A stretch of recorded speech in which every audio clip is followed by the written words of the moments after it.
6월 한 달 동안에 계속해서 하나됨에 대해서 이야기를 해요. 하나됨이 왜 교회에서 그렇게 중요할까? 생각을 해 보십시오. 우리가 각자 신앙생활하려면 교회가 필요 없을 겁니다. 그렇죠? 예. 그리고 교회에서 하나님이 모이게 한 것은 교회의 머리가 있는데 바로 예수 그리스도고 그 뜻을 준행해 따르라고 우리가 모여 있는 거예요. 자, 그러면 모여서 가장 중요한 요소 중에 하나가 뭐냐면 하나 돼야 돼요. 각자 따로 뭐 한다면 아무것도 이루어지지 않을 겁니다. 그래서 성경은 계속 우리에게 요청해요. 협력해서 하나님의 선을 이루라. 하나님의 뜻을 이루라. 말씀을 이루라라고 우리에게 이야기해 주시는 겁니다. 그래서 오늘 말씀에서 지금 하나 되기 위해 행할 세 가지, 우리가 함께 모여서 하나 되기 위해서 행할 세 가지의 행할 행위에 대해서 이야기를 할 건데 뭡니까? 모임 뭐예요? 우리 말씀 보잖아요. 기도하죠. 찬양하죠. 이 세 가지를 얘기하려고 하는 거예요. 자, 첫 번째, 말씀만 경외하고 즐거워하고 사랑해야 한다라는 걸 얘기하고 있어요. 각자 생활하고 각자 뭐 한다면 특별히 뭐 따를 게 없을 겁니다. 각자 생각대로 살면 되니까. 근데 교회 왔고 이제 교회의 머리는 그리스도이기 때문에 우리는 하나님을 경외해야 하고 그 말씀을 즐거워해야 하고 그 말씀을 사랑해야 돼요. 그래야 우리가 그 뜻 가운데 하나 될 수 있기 때문에 그렇습니다. 자, 161 절에 보면 이렇게 얘기해요. 고관들이 거짓으로 나를 핍박하오나 나의 마음은 주의 말씀만 경외하나이다. 고관들은 당시 사회를 대표하는 지도급 인사들을 얘기를 합니다. 그러니까 잘 나가는 사람들이 하나님의 백성들을 거짓을 꾸며 핍박해요. 왜입니까? 그들이 이 고관 대작의 말을 안 듣거든요. 누구 말을 들어요? 하나님 말씀을 듣는 거예요. 그러니까 자기들 말 듣지 않는 사람들 당연히 핍박할 수밖에 없겠죠. 자, 그림은 한스 홀바인이 그린 대사들이라는 그림입니다. 보기만 해도 귀족들이죠. 여기 그림에 보면 하단 쪽, 다음 그림 넘겨주면 이걸 좀 이제 확대해서 놓은 하단 쪽이에요. 탁자 아래에는 지식과 관련된 물건들이 있습니다. 지구 의가 좌측에 보이죠. 그리고 수학책, 삼각자, 컴퍼스, 그리고 아름다운 손줄과 조화를 생명으로 쾌락을 상징하는 큐피트, 그리고 피리 이런 것들이 지금 저 안에 등장을 해요. 그다음 그림을 보면 조금 더 확대해서 지금 거기 놓여 있는 것들을 보여준 거예요. 펼쳐진 찬송가가 있어요. 왼쪽에는 구교를 대표하는 인간이여 행복하기를 이란 그 바란다라는 성가가, 오른쪽에는 루터파 합창곡인 성령이여 오소서, 오늘도 성령이 오소서 찬양했는데 오소서라는 성가가 실려 있었습니다. 두 교파 간의 갈등이 해소되고 조화를 이루기를 염원하는 표현인 거죠. 근데 이 작품에서 핵심적인 게 있어요. 눈길을 사로잡는 것이 있는데 뭐냐면 바닥에 모자이크 문양 위로 기묘한 형상을 하고 있는 뒤틀린 해골의 모양이에요. 그냥 정면에서 보이면 그냥 이렇게 삐딱하게 돼 있어서 안 보이는데 이 그림 타원형 물체를 오른쪽 지금 각도, 저기 사람 얼굴 있잖아요. 오른쪽 각도에서 이렇게 쳐다보면 해골이 나타나요. 이것은 죽음, 인간의 원죄와 허영과 사치, 그리고 세속적 욕망을 의미하는데, 다시 말하면 한스 홀바인이 원하는 그 얘기하고자 하는 주인공들이 딛고선 바닥에 죽음의 그림자가 그리워졌다. 그들은 귀족이고 돈이 많고 세상의 권력자들이지만 그들의 바닥에는 뭐가? 죽음의 그림자가 있다는 겁니다. 다시 말하면 뭘 말하고 싶냐면 아무리 지위가 높고 부해도 언젠가 죽으니 겸손하라라는 그런 뜻을 담고 있는 겁니다. 이렇게 세상에 지위가 높고 힘이 있어 보여도 시간 앞에, 그리고 하나님 앞에 우리는 아무것도 아니라는 거예요. 이 사실을 우리가 인정하고 알 때 어떤 고난 중에서도 하나님의 말씀을 의지할 수 있게 된다는 겁니다. 그러니까 그럴 때 우린 고백하겠죠. 나의 마음은 주의 말씀만 경외하겠습니다. 세상에 어떤 힘 있는 것을 따라도 그것은 시간 앞에 아무것도 아니에요. 시간이 지나면 그 사람들도 죽고 권력도 다 쇠하기 때문에 그렇습니다. 그래서 우리는 하나님 말씀만 바라보겠습니다라는 결단이 필요하고 그 결단 안에서 우리는 하나 되어 나가야 될 것을 얘기해 줘요. 그래서 우리가 말씀을 들어요. 단상에서 선포되는 말씀을 들을 때 이 말씀이 내게 개인적으로 하나님이 하시는 말씀이라는 것을 내가 들었다면 가만히 있으면 안 되는 거예요. 이 말씀을 듣고 앞으로 나와서 헌신을 결단을 하고 그리고 하나님 앞에 내 삶을 드리는 삶을 살아내야 되는 겁니다. 말씀을 듣고도 헌신도 없고 결단도 없다면 아무리 큰 은혜를 받아도 의미가 없겠죠. 이건 뭐와 같냐면 길가에 떨어진 씨앗과 같아요. 그래서 사단이 받은 은혜를 바로 빼앗아가 버려요. 그러니까 많은 사람이 교회 와요. 그리고 말씀을 들어요. 은혜를 받아요. 근데 문제는 뭐냐면 결단으로 나아가지 않는 거죠. 결단으로 나아가지 않으면 어떻게 될까요? 돌아서면 잊어버리는 거죠. 우리 존재가 그래요. 돌아서면 잊어버려요 다. 그래서 오래 믿어도 삶의 변화가 일어나지 않습니다. 작은 것이라도 매주 우리는 결단이 필요해요. 하나님 말씀을 들었으면 그 말씀 내가 순종해서 살아야지. 그리고 그 내 삶을 하나님 앞에 드려야지라고 하는 결단이 필요한 겁니다. 그렇게 될 때 그 말씀에 오늘도 성령이 임하여서 역사가 일어나고 하나님의 놀라운 능력이 우리 가운데 일어나게 될 줄 믿습니다. 하나님의 말씀은 생명의 씨앗과 같다라고 비유로 말씀해 줘요. 그러니까 내 마음에 말씀이 뿌려져요. 그럼 어떻게 됩니까? 그럼 뭐 좋은 밭이 돼서 그것을 받아들여야겠죠. 받아들이지 않으면 이 길가밭과 같아서 금방 그것이 빼앗아가 버려지거나 아니면 그 안에 다른 게 심겨져서 가라지와 같이 이런 것들이 자라게 되는 겁니다. 교회 입구 쪽을 보면 우리 데크 쪽에 우리가 화분들을 예쁘게 탁 했죠. 그래서 여기 아파트 쪽에서 사람들이 "예쁘다." 뭐 이렇게 얘기를 하고 그래요. 근데 이게 김연아 장로님하고 이용림 장로님하고 계속 와요. 와서 이걸 가꿔 줘요. 더위에 계속해서 물도 주고. 뭐 지금 비가 와서 장마철이고 상관이 없는데 그전에 햇볕이 막 내리칠 때는 어떻게 해요? 하루만 지나도 말라서 죽어요. 물 주고 잡초 뽑고 닦아 주고 여기 또 이렇게 길다란 그 잎사귀가 있는 애들이 있어요. 그럼 그걸 또 수건이나 뭐 이런 걸 가지고 또 일일이 닦아 줘. 그래서 '참 대단들하다. 저거를 매일 와 가지고 저러고 있네.' 이렇게 생각을 하게 되잖아요. 그렇게 열심히 하니까 어떡합니까? 분갈이 또 이게 커지면 확장이 되면 따로따로 떼어내서 분갈이도 해 줘야 되는데 하나 한 번에 자랄 수가 없잖아요. 그러면 잘 자라는 거예요 저렇게 예쁘게. 가꾸는 모습을 보면서 이런 생각을 하게 되는 거야. '야 우리 심령도 저렇게 가꾸면 안 자랄 사람이 없을 텐데.' 예 그러면 날마다 어떻게 해야 돼요? 날마다 가꾸는 작업이 필요한 거예요. 하나님의 말씀을 주셨는데 그걸 그냥 방치해 두면 안 되는 거예요. 그리고 버려진 마음밭처럼 되게 해서도 안 되는 겁니다. 그럼 어떻게 하면 됩니까? 잡초가 자라고 가라지가 자라고 거기에 어떻게 가시덤불이 자라고 이러면서 말씀이 성장하지 못하게 되는 거죠. 지금 우리의 문제는 뭐냐면 세상에 수많은 잡다한 것들로 인해 가득하다는 거예요, 우리가. 그리고 그것들로 점령해 버렸다는 거예요.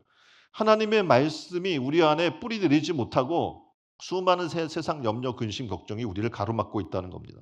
하나님 말씀을 묵상하지 못하게 해요. 그 말씀을 생각하지 못하게 해요.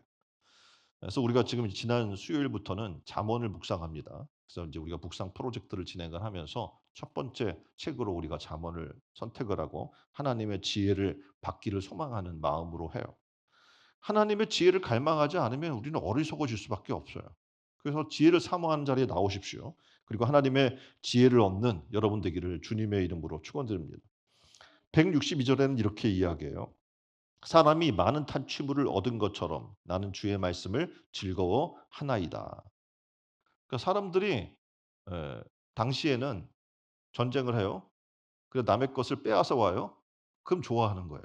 왜냐면 생겼잖아. 뭔가 재산도 생기고 땅도 생기고 종도 생기고 막 이런 생기잖아요. 그러니까 좋아했단 말입니다. 그런데 나는 그런 게 아니라 주의 말씀을 즐거워합니다.'라고 지금 이야기를 하고 있는 거예요. 그 그림에 보면 이스라엘과 이란의 충돌 내용이에요. 그러니까 뭐 지금 당연히 핵이라고 하는 이해 충돌이 생겨서 핵 시설들을 막 파괴하고 이스라엘은. 그걸 또 방해하는 또 이란은 어떻게 해요? 이스라엘을 막 공격하고 하는 그런 지금 전쟁 같은 일들이 계속 발생하는 거예요. 결국 '무엇이 즐거운가.'라고 하는 각자의 이득이 있는 거죠, 이해타산이.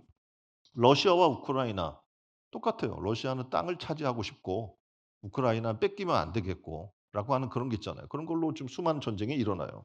남북도 마찬가지예요. 뭐 사상적인 부분들도 있지만 사실상 북한의 독재라고 하는 그 상황 속에서 어떻게 해요? 이게 좀 그 사상과 여러 가지로 인해서 갈등이 있고 전쟁이 일어나게 되고 있는 것을 보게 됩니다. 그래서 이러한 치열한 경쟁에서요. 승리해서 빼앗을 때 기뻐합니다. 이기면 많은 것을 얻지만 지게 되면 모든 것을 뺏기게 되는 것이 전쟁입니다.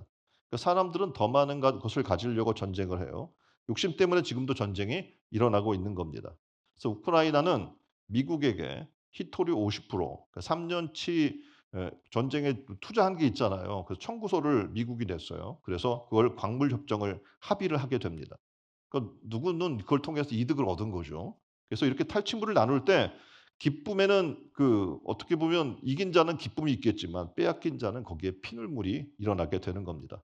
그래서 이러한 탈취물을 얻는 것을 기뻐하는 것보다 주님의 말씀으로 나는 기뻐하겠습니다. 그리고 그거 은혜 받는 게 더 즐겁고 기쁩니다."라고 지금 성경은 고백하고 있는 겁니다. 지금 우리가 이 2000 년대를 살아나가고 있는데 우리의 삶에 무엇이 우리를 기쁘게 하는가 좀 돌아보셔서 하나님 말씀으로 돌아갔으면 좋겠어요.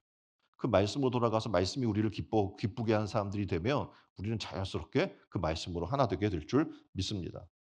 163 절에는 이렇게 얘기해요. "나는 거짓을 미워하고 싫어하고 주의 율법을 사랑하나이다." 거짓을 미워해야 돼요. 하나 되려면 거짓을 미워해야 하고 그리고 주의 율법을 사랑해야 될 줄 믿습니다. 세상은 자기의 이익과 욕심을 위해 거짓말을 합니다. 남을 속여 자기의 욕심을 채우려는 사람들이 너무 많아요. 그러니까 다 거짓말쟁이들이야. 옆에 분에게 한번 말해 주세요. "진실이야? 사실이야? 거짓말이지?" 왜냐면 다 거짓말이 너무 많으니까 그래요. 그래서 많은 사람들이 보이스피싱에 속아나요. 그쵸? 속아. 요즘은 딥페이크라고 하는 단어가 나와요. 이게 뭡니까? 컴퓨터가 사람처럼 생각하고 배울 수 있도록 하는 인공지능 기술인 딥러닝이라고 하는 기술이 있어요. 이거 플러스 그리고 가짜라고 하는 페이크 이거 두 개를 합성한 언어입니다. 그래서 AI 기술을 활용해서 실제와 비슷한 가짜 사진, 영상을 제작하는 기술을 얘기를 해요. 그래서 이것으로 다른 사람의 얼굴과 목소리를 똑같이 만들어 속여요. 학교에서 피해가 많이 일어나는데 일반 타인의 얼굴을 무단으로 독용해서 사생활을 침해하는 사례가 굉장히 많이 늘어나고 있습니다. 근데 내용을 보니까 96%가 성착취 딥페이크 영상이에요. 학교에 간 자녀의 목소리로 어떻게 보면 사기 전화가 오는 거죠. "교통사고가 일어났으니까 합의를 해라." 병원비를 요구하는 이 딥페이크 음성을 제작해서 말투와 목소리 똑같이 하니까 이 부모들이 어떡합니까? 속아요. 그래서 돈을 송금해서 재산 피해가 늘어나고 있다고 이야기를 합니다. 이러한 거짓이 난무한 세상 속에서 우리는 무엇을 사랑해야 할까? 오늘 성경은 지금 얘기하잖아요. "나는 거짓을 미워하고 싫어하고 주의 율법을 사랑하나이다." 이 말씀처럼 우리가 사랑해야 될 게 다르다는 거예요. 교회 안에 있으면 하나님 안에서 거짓을 사랑하면 안 되고 어떻게 해요? 하나님 말씀을 사랑하는 여러분 되기를 주님의 이름으로 축원드립니다. 거짓은 진리를 자꾸 어떻게 해요? 가려요. 그래서 에덴 동산에서 어떡합니까? 하와에게 뱀이 뭐라고 이야기해요? "동산 중앙의 실과를 먹으면 죽는 게 아니야." 어떻게 돼요? 하나님처럼 지혜로워져서 "네가 그럴까 봐 먹지 말라고 얘기한 거야."라고 자꾸 진리를 변질시키거나 가려서 잘못 이해하게 만들어 버리는 것이 있어요. 오늘도 신앙생활할 때 여러분이 말씀을 가까이 하지 않으면 온갖 이단들이 있어요. 그리고 온라인에선 온갖 잘못된 성경 해석이 있어요. 그걸 접하면 어떻게 됩니까? 우리가 성경을 오해해요. 잘못 이해해요. 그런 일들이 발생하게 되는 겁니다. 당연히 생각해 보십시오. 이성으로 성경을 이해하려고 한다면 하나님의 뜻이고 초차원적 하나님의 생각을 우리가 이해할 수 있겠습니까? 이건 아마 해석이 이 사람 머릿수만큼 다 있을 거예요. 그쵸. 이제 각자 생각에 따라 경험에 따라 이것을 해석하는 방법이 달라질 수 있기 때문에 그렇습니다. 그래서 우리는 하나님의 진리를 진리대로 받아들이고 순종한 여러분 되기를 주님의 이름으로 축원드립니다. 165 절은 이렇게 얘기해요. "주의 법을 사랑하는 자에게는 큰 평안이 있으니 그들에게는 장애물이 없으리이다." 그러니까 하나님 말씀은 우리 마음에 평안을 가져다 줍니다. "이게 사실이야? 이거 내가 속는 거 아니야? 뭐야?" 막 수많은 염려, 근심, 걱정을 할 필요가 없어요. 하나님의 진리는 거짓이 없기 때문에 그렇습니다. 하나님 말씀 믿어지고 그 말씀을 붙들고 기도할 때 모든 지각에 뛰어난 하나님의 평강이 우리 마음과 생각을 지켜 줄 우리가 믿기 때문에 그렇습니다. 하나님 말씀은 우리가 알아요. 영적 가치를 따라 살아가야 됨을. 주님의 계명이 그래서 나의 삶의 기준이 되어야 하고 우리는 실제 그런 삶을 살 때 어리석어지지 않을 수 있어요. 신앙과 실제의 삶이 세상을 살아나가다 보면 너무 괴리가 큰 삶을 우리는 목격하게 돼요. 그 세상에 나가다 보니까 '저 사람 직분자인데? 저 사람 막 장로님인데? 저 사람' 막 이런 사람들을 우리가 보잖아요. 그런데 막 정치와 이런 모든 수많은 사회 속에서 드러나는 그런 교회 다니는 직분자들을 보면서 우리는 놀라요. 뭐 자녀 학업의 비리의 문제, 뭐 편법으로 사업을 하고 교회 다니고 직분자인데 불륜을 하고 이렇게 눈 가리고 아웅하듯 살아나가는 수많은 사람들을 우리는 목격하게 되는 거죠. 그런데 우리는 알아야 돼요. 이렇게 그 사람들이 그렇게 산다고 하더라도 우리는 하나님의 말씀을 따라 살아야 되는 거예요. 하나님 말씀이 아니라 세상 방법을 붙들고 살면 세상 망하듯이 우리도 망하게 될 줄 믿습니다. 우리는 철로 역정이라는 내용을 알아요. 철로 역정에 보면 기독도가 등장을 하죠. 영어로 얘기하면 크리스찬이에요. 크리스찬이 이제 천성을 향해 달려나가요. 어디를 떠나요? 성을 떠나잖아요. 장망성, 장차 망할 성을 떠나서 어디요? 천성을 향해 달려나가는 거예요. 거기 과정에 보면 수많은 유혹과 미혹이 찾아와요. 근데 우리는 알아요. 아, 세상 방법을 버려야 돼. 왜냐하면 그건 장차 망할 방법이기 때문에. 그래서 천성을 향해 달려나가는 우리는 하나님 말씀을 믿어야 돼요. 그리고 하나님을 의지하여 사는 여러분 되기를 주님의 이름으로 축원드립니다. 두 번째 하나 되기 위한 방법을 이렇게 얘기해요. 계속해서 신앙과 사랑을 찬성으로 표현하라. 계속해서 신앙과 사랑을 찬성으로 표현할 것을 얘기해 줘요. 이게 우리가 하나 되기 위해서 행할 일인 겁니다. 164절입니다. 이렇게 얘기해요. 주의 의로운 교훈들로 말미암아 내가 하루 7번씩 주를 찬양하나이다. 하리이다. 뭐 이렇게 얘기를 하잖아요. 생각해 보죠. 하루에 7번 이상 찬양하세요, 여러분? 하루에 한 번 찬양하기도 힘들죠. 세상 노래는 듣고 흥얼거리고 하지만 주님을 찬양하는 것은 우리가 결단하고 결의하지 않으면 쉽지 않은 일이거든요. 그런데 찬송은 놀랍게도 호흡이 있는 자가 그리고 교회에 부름받은 자들이 행해야 될 마땅한 바예요. 그래서 호흡이 있는 자마다 어떻게 해요? 하나님을 찬송할 것을 명령하고 있는 겁니다. 자, 그림을 보면 사울 앞에서 비파를 타는 다윗이란 그림이에요. 그리고 에른스튼 요셉손이 그린 그림인데 여기에 보면 다윗이 수금을 타요. 옆에 누가 있어요? 사울 왕이 있죠. 되게 막 고통스러워요. 그런데 이 그를 괴롭히던 귀신이 악귀가 찬송을 하니까 어떻게 해요? 떠나요. 쫓겨나요. 그러니까 찬양은 이렇게 강력한 힘이 있다라는 것을 우리에게 보여주고 있는 겁니다. 자, 여러분은 어떻습니까? 자, 덥지요? 짜증나는 일도 많을 거예요. 어떻게 할까요? 옆에 사람에게 이야기합시다. 나는 하루에 7번 이상 찬양할 거야. 고백해요. 자, 옆에 사람에게 자, 시작. 나는 하루에 7번 이상 찬양할 거야. 예. 그렇게 하세요. 그럼 우리는 어떻게 합니까? 찬송으로 하나 되는 사람이 될 줄 믿습니다. 요즘은 불안 장애를 앓고 있는 분들이 굉장히 많은 것 같아요. 자, 그림은 뭐냐면 불안 장애 테스트 15 가지입니다. 자, 내용을 한번 읽어 볼까요? 자, 불안을 내가 겪고 있는 거예요. 그럼 이거 테스트해 보는 거예요. 지금 15 가지가 있어요. 갑자기 나쁜 일이 일어날 것 같아. 그게 두렵다. 나 그 아무 일도 없는데 갑자기 나쁜 일이 일어날 걸 미리 겁먹고 어떻게 두려워하는 거예요. 또 갑자기 기절할 것 같아. 막 스트레스 받아서. 이유 없이 막 흥분해. 가끔씩 심하게 숨이 안 쉬어져. 늘 불안한 상태에 있고 쉴 때 편하지 않아요. 쉬는데 쉬는 게 아니야. 마음이 불안한 거죠. 미쳐버릴 것 같은 두려움을 느낀다. 어지러움을 느낀다. 갑자기 가슴이 빨리 뛴다. 주의가 산만해진다. 숨쉬기가 불편하다. 신경이 날카롭다.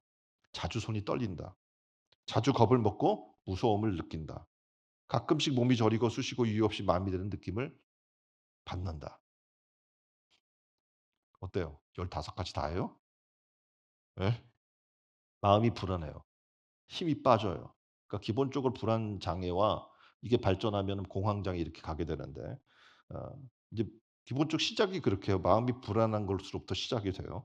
힘이 빠지고 터질 듯한 가슴 두근거림, 손에 땀이 나고 눈앞이 하얗게 되는 등 불안 장애와 공황 장애 등으로 요즘 고통받는 사람이 너무 많아요. 이게 퍼센테이지가 굉장히 높아요. 세상은 이럴 때 어떡합니까? 병원에 가서 진료 받으라고 얘기를 해요. 그 약을 받아요. 진료를 받으면. 왜냐하면 공황 장애나 뭐 불안 장애 약이 있으니까. 그래서 사람의 신체 기능을 저하시키는 거예요. 그럼 반응하지 않도록. 그리고 이것에 대응하기 위해서 약을 처방받고 이렇게 하라고 병원에선 지시해 줘요. 뭐라고 얘기하냐면 식후 30분 산책하세요. 뭐 기도를 하거나 종교가 있으면 그런 걸 하세요. 그 영양제 왜냐하면 뭐 비타민 D나 뭐 C나 뭐 이런 것들 있잖아요. 왜냐하면 갇혀 있으니까 이제 우울한 사람들은 갇혀 있기 때문에 햇빛도 못 보고 그러기 때문에 이제 그런 걸 공급받으라는 거예요. 근데 우리 성경은 우리에게 뭘 얘기하냐면 찬송하래요. 호흡이 있어? 그럼 뭐 하라고요? 찬송하래요. 찬송하면 어떡합니까? 다 회복시켜 주실 줄 믿습니다. 아까 그 악귀에 시달리던 사울 왕도 회복되잖아요, 찬송을 부르니까. 두렵고 힘드십니까? 옆에 분에게 찬송합시다. 슬프거나 좋은 일이 있습니까? 제가 이렇게 물어보면 여러분이 뭐 얘기를 해야지 다시. 슬프거나 좋은 일이 있습니까? 예. 찬송하면 되는 거예요. 다윗 왕은 법궤를 메고 예루살렘으로 입성할 때 너무 기뻐 춤을 추었어요. 그리고 뭘 했냐면 찬양을 했습니다. 가만히 보니까 성경상에서 등장하는 신앙의 절정 상태에서 행한 행위가 뭐냐면 찬양이야. 하나님을 찬양하는 거. 막 어떻게 주체 못해서 막 하나님을 찬양하는 거예요. 자, 하루에 7번이라면 여러분은 주체 못해서 하나님을 찬양하는 거예요, 7번. 하나님의 은혜에 감격에 기쁨에 겨워서. 171편에는 1절에는 이렇게 얘기해요. 주께서 율례를 내게 가르치심으로 내 입술이 주를 찬양하나이다. 무슨 말이냐면 하나님의 말씀을 내게 가르쳐 줘요. 그래서 그 말씀의 은혜를 내가 깨달아요. 말씀의 은혜를 깨달을수록 찬양의 질이 높아지는 거예요. 그렇죠. 내가 찬송은 하나님 곡조 붙은 말씀이라고 하고 곡조 붙은 기도라고 얘기하잖아요. 하나님 말씀을 가지고 내가 하나님을 찬양하는 거예요. 그러니 그 이해하고 그 이해 깊이가 높아지고 은혜 받은 양이 질과 양이 증가될수록 나의 찬양의 질과 양도 높아지게 되는 겁니다. 다시 말하면 하나님의 뜻을 알면 알수록 더욱 하나님을 깊이 찬양할 수 있게 되는 거예요. 왜 찬양이 안 될까? 잘 몰라 하나님을. 찬양할 이유를 모르겠어. 찬양할 제목도 없고 찬양할 내용도 없는 거죠. 172절에는 이렇게 얘기해요. 주의 모든 계명이 의로움으로 내 혀가 주의 말씀을 노래하리이다. 주의 계명이 의롭다는 거 알아요. 세상은 불의하고 악하고 더럽고 추악한데 하나님의 이 말씀을 대하니까 너무 의로워. 그러니까 어떻게 해요? 내 입술이 주를 찬양하는 거예요. 여기서 노래하리이다라는 이 단어를 보게 되면 아나 라는 그 단어로 사용이 되는데 찬양하다라는 뜻이거든요. 이 뜻을 다른 또 부연에 설명한 뜻을 보면 반복하다, 되풀이하다라는 뜻으로 사용이 돼요. 그러니까 다시 말하면 하나님의 은혜가 너무 감격스럽고 좋고 그 의가 좋아요. 그러니까 어떻게 해요? 찬송했는데 그거 한 번으로 안 되겠어. 또 하고 또 하고 또 하고. 알코올 중독자들은 이게 중독이 되는 거잖아요. 그러니까 또 하고 또 하고 또 하고 하는데 우리는 말씀의 은혜에 중독되는 거예요. 그래서 또 하고 하나님 말씀을 또 찬양하고 그 깊이가 너무 감독스러워 또 찬양하고. 우리는 세상에서 반복된 삶을 싫어해요. 그렇죠? 뭔가 반복하는 거 지겨워해요. 근데 놀랍게도 깊은 경험을 하게 되면 은혜를 그러면 하나님의 계명들이 의로운 것을 깨닫게 되고 이 오늘 본문의 말씀처럼 그 은혜를 되풀이하고 반복하기를 원하는 거예요. 그래서 하나님을 그렇게 찬양하겠다는 겁니다. 이 말씀은 다시 말하면 내가 이렇게 반복해서 그렇게 하겠다는 건 어떤 의미냐면 하나님의 말씀을 내 인생의 가치로 삼겠습니다라는 거예요. 그래서 그 가치를 가지고 나는 살아가겠습니다라고 고백을 하고 있는 겁니다. 그래서 계속해서 나의 신앙과 나의 하나님을 향한 사랑을 찬송으로 계속적으로 표현하겠습니다라고 고백하는 겁니다. 우리 모두 그렇게 됐으면 좋겠어요. 그래서 우리 모두 어떻게 찬양으로 하나 되는 놀라운 은혜를 누리기를 주님의 이름으로 축원드립니다. 175절엔 이렇게 얘기해요. 내 영혼을 살게 하소서. 그리하시면 주를 찬송하리이다. 시편의 저자가 이거를 이제 해석해 보면 살기를 내가 원해요. 살기자 하는 이유 중에 하나는 뭐냐면 하나님을 찬양하기 위해서라는 거예요. 사실상 오늘 이 지금 말씀의 내용은 우리 신앙인들에게 큰 도전을 줘요. 왜냐하면 오늘 우리 그리스도인들이 살아가는 삶의 이유 과연 뭘까? 근데 오늘 이 저자는 찬양이 내가 살아가는 이유라는 거예요. 내가 호흡이 있기 때문에. 살잖아요. 호흡 있는 자마다 뭘 해야 돼요? 하나님을 찬양해야 돼요. 찬송할 이유를 내가 알아. 하나님은 의롭다는 걸 알아. 하나님이 얼마나 좋으시고 선하시고 그걸 내가 다 아는 거예요. 그래서 어떡합니까? 찬송이 살아가는 이유가 되는 거예요. 그래서 호흡 있는 자마다 여호와를 찬양하는 하나님의 명령에 나는 순종하기 위해 사는 거예요. 여러분은 질문합니다. 시편 기자가. 당신은 무엇을 위해 살기 원하십니까? 당신은 무엇을 위해 살기를 원하십니까? 당신의 사는 이유는 뭡니까? 이렇게 물어보고 있는 거예요. 그럼 우리는 고백해야 돼요. 예? 뭐라고? 시편 기자처럼 이렇게 고백을 해야 되는 거예요. 주를 찬양하기 위해서.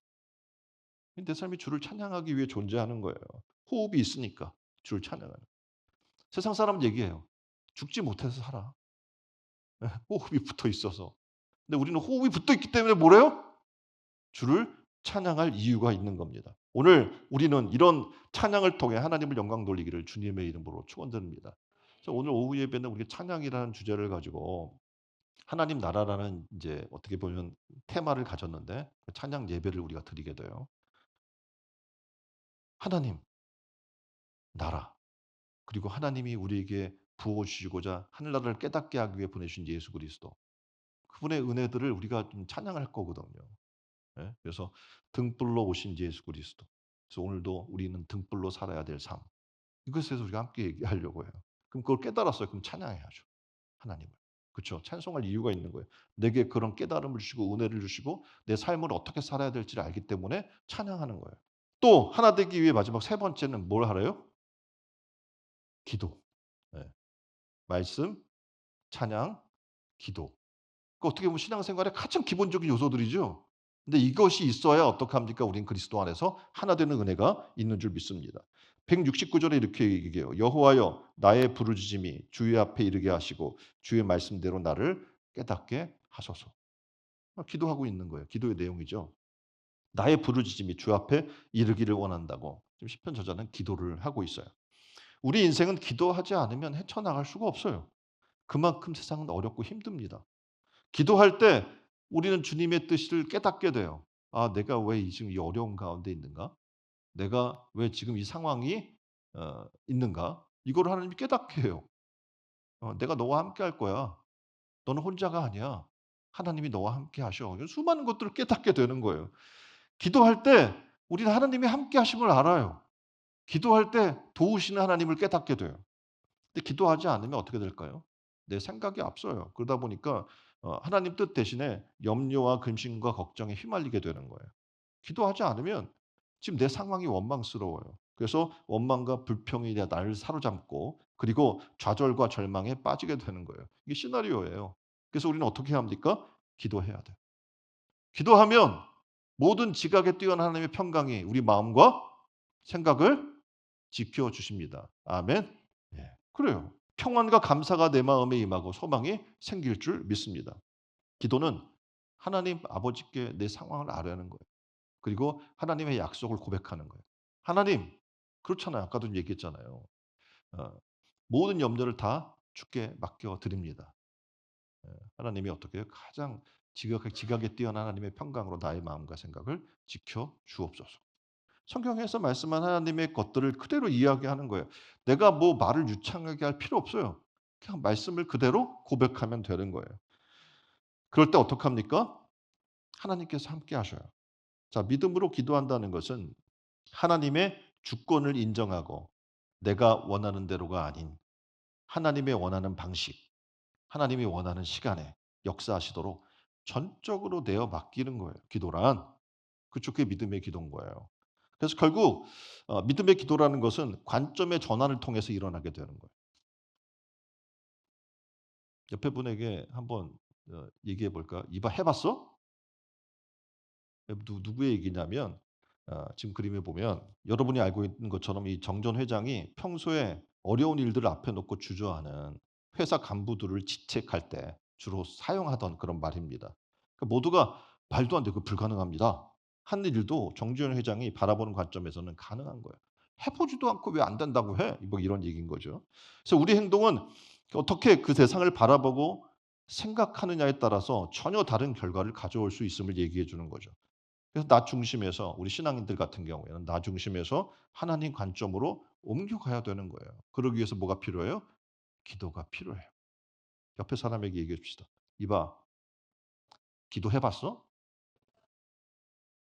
기도하지 않고 왜 염려해? 기도하지 않고 왜 근심해? 기도하지 않고 왜 안 된다고 그래?" 우린 옆에 사람한테 항상 보면 얘기해 줘요. 뭐 걱정하고 염려하고 있는 사람 있으면 이렇게 얘기해 줘야 돼. 뭐라고? "이봐, 기도해 봤어? 기도하자고." 그쵸? 기도하면 되는 거예요. 기도할 때 하나님이 역사해 주시기 때문에 그래요. 기도하지 않고 염려하지 마세요. 기도하지 않고 근심하지 마세요. 기도해 보세요. 다른 사람을 진심으로 이해한다는 것은 굉장히 어려운 일입니다. 그래서 하나 된다는 게 어려운 이유 중에 하나도 다른 사람을 이해하기 어렵기 때문에 그래요. '저 인간 도대체 왜 저렇게 행동하는 거야? 왜 저렇게 말하는 거야?' 왜 저렇게 쳐다봐? 막 이해가 안 돼. 옆에 사람 봐 주세요. 이해가 돼요? 가족이니까 이해가 될 수 있어요, 부부들은. 저 원래 저런 거 알고 내가 예 이해가 안 돼요? 그건 이제 기도하셔야 되는 거야. 친구끼리 이해하려고 하는 것부터가 문제. 이렇게 얘기를 하잖아요. 이해를 따지는 순간 친구가 아니라는 거예요. 예? 심지어 가족이라고 해도 관점 차이는 존재합니다.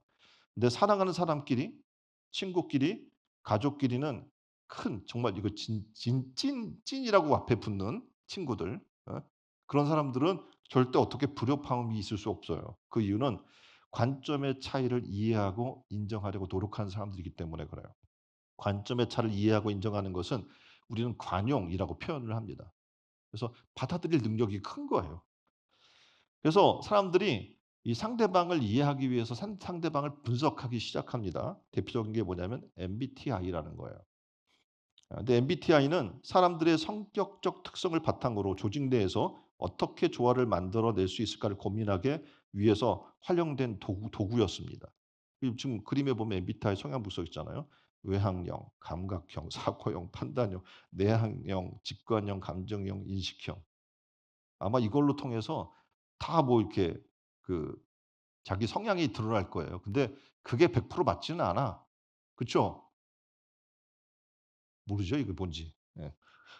그래서 보면은 어떡합니까? 어떤 사람은 어디서는 E야. 근데 어디서는 I야. 알 수 있어요, 없어요? 그 얘기하는 거죠. "나는 반반이야. 나는 뭐 70대 30 이야." 뭐 이렇게 얘기하는 사람들이 뭐 이게 무슨 의미가 있겠어요. 그래서 이거는 어떻게 보면 이 아까 얘기한 조직 내에 어떻게 조화를 만들어 낼 것인가를 고민하기 위해 활용된 도구로 만들어졌던 거예요. 근데 요즘 MBTI는 "너는 이런 사람이야."라고 그냥 완전 거의 그 예단해 버리는 것과 같아요. 이전에는 MBTI가 아니라 뭐였어요? 혈액형이었죠. 예? 그래서 B형 인간 막 이런 거. 그럼 다 똑같이 그 혈액형 갖고 있는 사람은 그런 거라고 막 치부를 해 버리는 거예요. 근데 인제 다시 말해서 혈액형으로 사람을 예단했던 것을 쪼금 업그레이드 버전이라고만 볼 수 있는 거예요. 결국 MBTI로 관점의 차이를 좁히지는 못합니다. 관점의 차이를 좁히지 못해서 수많은 사람들 간의 갈등과 고민과 어려움이 일어나요. 그러니까 다른 사람을 진심으로 이해하는 것은 이런 방법론으로 되는 게 아닌 거죠. 그래서 어떻게 보면 서로가 고통을 받고 결국에는 상처만 남게 되는 관계들을 우리는 많이 목격하게 돼요. 근데 관용의 자세로 대화하고 풀어나간다면 모든 문제를 해결될 줄 믿습니다. 그래서 우리가 하나 되기 위해서 관점의 차이를 이해하게 해 달라고 기도가 필요한 거예요. 기도는 내 문제를 하나님께 맡기는 거예요. 그 사람과의 관계가 가장 어렵잖아요. 그 사람 만나는 게 되게 피곤하단 말이에요. 그럼 기도해야 돼. 하나님 이 관점을 좁혀 달라고. 기도는 내 인생의 주인이 내가 아니라 하나님이시라는 것을 인정하는 시간인 겁니다. 내 자녀도 내가 낳았다고 내 것이 아니에요. 내 거예요? 내 맘대로 돼요? 절대 안 돼요. 그래서 우리가 이해할 것이 있는데 뭐냐면 그들 안에 나도 모르는 주님의 손길이 있음을 우리는 인정해야 돼요. 내가 생각지도 알 수도 상상조차 할 수 없었던 놀라운 일들이 내 자녀 속에서 일어나고 있음을 기억하십시오. 우리는 다만 그것을 인정하고 존중하고 응원할 것뿐입니다. 그럴 때 내가 아니라 하나님의 뜻과 하나님의 인도하심을 통해 우리는 기도만을 통해서 역사를 만날 수 있게 되는 거예요. 한 소녀가 있었어요. 근데 이 소녀가 부모 없이 고모님과 함께 살아가고 있었습니다. 사춘기가 돼서 고모님의 잔소리 때문에 이제 사이가 좋지 않았어요. 보기도 싫고 막 미워. 근데 어느 날 예배에서 말씀을 들었어요. 갈라디아서 2장 20 절인데 "이제 내가 산 것이 아니요 오직 내 안에 그리스도께서 사신 것이라." 이 말씀이 너무 와닿았어요. 그렇구나. 내가 고모를 만나서 고모를 인간 대 인간으로 만나기 때문에 안 되는구나. 예수님이 내 안에 계신데 예수님이 이 고모를 만나 주시면 되겠다라는 생각을 했어요. 그래서 예배를 마치고 집으로 돌아갑니다. 근데 막상 현관문을 딱 잡고 열려고 하니까 고모가 무서워요. 자신이 없어요. 그래서 현관 손잡이를 잡고 기도하기 시작했어요. "예수님, 제가 고모를 만나면 오늘 또 싸울 것 같아요. 예수님이 고모를 만나 주세요. 저는 죽었고 예수님이 제 안에 살아 계시잖아요."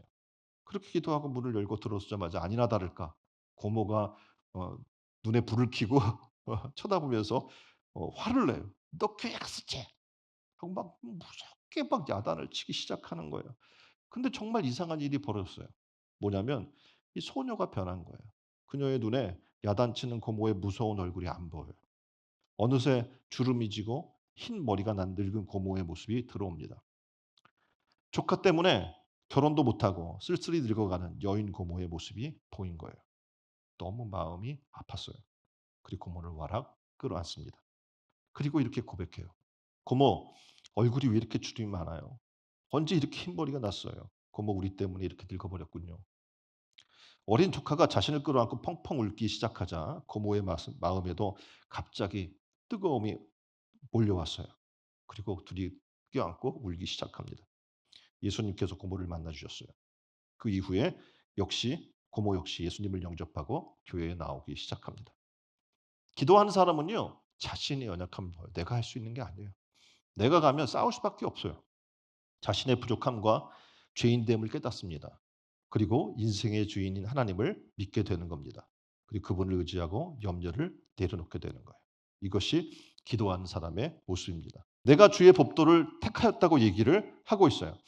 말씀에 순종하여 살기로 이제 결단했습니다라고 얘기를 해요. 그래서 주의 손이 이제 나를 붙들고 나의 도움이 되어 주옵소서라고 지금 기도하고 있는 거예요. 여기서 야드라는 말로 사용이 되는데 궁핍한 자를 돕거나 악한 자를 진벌하는 하나님의 개입을 이야기를 합니다. 그러니까 우리가 말씀을 믿고 기도할 때 주의 손이 항상 우리를 돕는 은혜가 있는 줄 믿으시길 바랍니다. 그 은혜를 체험하시기를 주님의 이름으로 축원드립니다. 자, 어렵습니까? 사랑과의 갈등이 있습니까? 문제가 있습니까? 주의 손이 돕기를 기도하십시오. 부르짖으십시오. 그럼 주의 손이 항상 우리를 돕게 될 줄 믿습니다. 골로새서 4장 2절의 말씀입니다. 기도를 계속하고 기도에 감사함으로 깨어 있으라. 아멘. 미국 US 투데이 조사에 보면 기도하면 장수한다 이렇게 조사가 나와 있어요. 옆에 분에게 정보를 알려주십시다. 기도하면 장수합니다. 장수가 뭔지 모르세요? 다시 옆에 분에게. 기도하면 건강하게 오래 삽니다. 그걸 장수라고 우리가 얘기해요. 그냥 오래만 사는 걸 얘기하는 게 아니에요. 미국의 4천 명을 대상으로 조사한 결과 한 달에 한 번만 기도해도 사망률이 50% 줄어든대요. 뭐 엄청난 일 아닙니까? 왜 기도하지 않겠어요? 뭐 영양제도 사 먹고 그죠? 막 치료제 뭐 건강하다면 막 그냥 진짜 건강식품도 먹고 막 그런 분들이 한 달에 한 번만 기도해도 사망률이 뭐 50%가 준다는데 기도 안 할 이유가 있나요? 옆에 분에게 물어보세요. 기도 안 할 이유가 있나요? 기도합시다. 네, 기도합시다. 직장에서 겪는 고민에 대한 통계 조사를 했어요. 질문에 많은 사람들이 주일 성수 때문에 고통스럽대요. 왜냐하면 직장의 일과 주일 성수가 겹치니까. 그리고 경제적인 곤란함, 어려움, 고용의 불안정, 건강, 업무 스트레스, 대인관계 이런 것들이 직장 내에 겪는 고민이라고 신앙인들이 얘기를 했어요. 많은 이들이 아직도 조직 내부의 그런 아까 사람들과의 관계 속에서 갈등을 겪습니다. 그 어떤 프로젝트가 있으면 그 프로젝트 때문에 또 고민이에요. 지역 간의 갈등도 있죠. 뭐 이런 수많은 일들의 해법을 찾지 못해요. 성경은 우리에게 뭐라고 얘기해요? 답이 있죠. 뭐 하세요? 기도하면 돼요. 옆에 분에게 얘기해 주세요. 이게 습관이 돼야 되는데. 자, 나 어려워. 기도하세요. 이러면 너무 딱딱하고 함께 기도합시다. 이렇게 얘기를 해 줘야지. 그죠? 예? 너무 떠맡기잖아. 기도하라고 뭐 이러면 안 되고. 예. 기도하면 놀라운 일이 일어나는데 스트레스 유발 호르몬이 낮춰진대요. 예. 여러분이 모든 만병의 근원이 뭐예요? 스트레스예요. 그죠? 스트레스. 스트레스를 없애는 가장 좋은 방법을 뭐라고 이야기하는 거예요? 기도. 야, 이거 놀랍지 않습니까? 지금 엄청난 비밀을 여러분이 깨달아 가는 거예요. 그럼 이제 써먹어야지 그거를. 예? 기도하세요. 하나님께 맡겨 기도하면 뭐가 찾아와요? 평안이 찾아옵니다. 기도하면 나도 모르게 감사가 나와요. 원망 불평하던 사람이 감사하기 시작되는 거예요. 자, 좋은 약, 비싼 약 이런 거 사 먹는 것보다 뭐 하는 게 나아요? 기도하는 게 나은 줄 믿습니다. 건강하게 오래 사는 아까 기도하면 장수한다고 했잖아요. 건강하게 오래 사는 비결이 바로 감사하며 기도하는 겁니다. 우리가 하나 되기 위해 말씀에 순종하고 찬양으로 신앙과 사랑으로 표현하고 쉬지 않고 기도한다면 하나님께서 얼마나 좋아하시겠어요. 우리가 하나 되어 나아가면 놀랍게도 하나님이 일하기 시작해요. 우리 대신 하나님이 우리 대적과 싸우십니다. 우리를 위해 하나님이 능력을 발휘하시고 우리가 처한 위기에서 하나님의 손을 내밀어 건져 주는 거예요. 온갖 위험으로부터 하나님이 보호해 주십니다. 우리가 기도에 하나님이 즉각 응답하실 줄 믿습니다. 오늘 세 가지를 말씀드렸어요, 하나 되기 위해. 첫 번째, 말씀을 사랑합시다. 둘째, 계속적인 찬송으로 신앙과 사랑을 표현합시다. 셋째, 기도합시다. 쉬지 말고 기도하는 삶, 언제나 주님을 의지하는 삶이 되는, 그래서 그런 하나님의 사람으로 서시기를 주님의 이름으로 축원드립니다. 오늘 말씀 가지고 다 같이 한 목소리로 기도하겠습니다.